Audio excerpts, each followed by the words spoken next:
Assalamualaikum warahmatullahi wabarakatuh. Inilah Sunan Teguh Umar. Sunan Teguh Umar.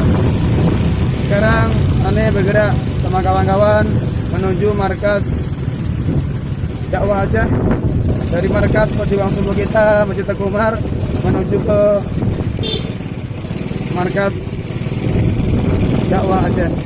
Kita lihat dan kita dengarkan perkembangan dakwah di Aceh sekitarnya. Apakah ada yang subuh selama Jumat? Apakah ada yang usul subuh selama Jumat? Tentunya ada. Perjuangan subuh pada Aceh akan bergerak meraih cerita menjemput dan menyambut 2019 subuh selama Jumat. OTW dari markas perjuangan subuh Aceh ke markas dakwah Aceh Muntasik. Yuk bergerak 4G Plus. Yuk kawan-kawan, jangan ketinggalan nanti bisa. Assalamualaikum warahmatullahi wabarakatuh.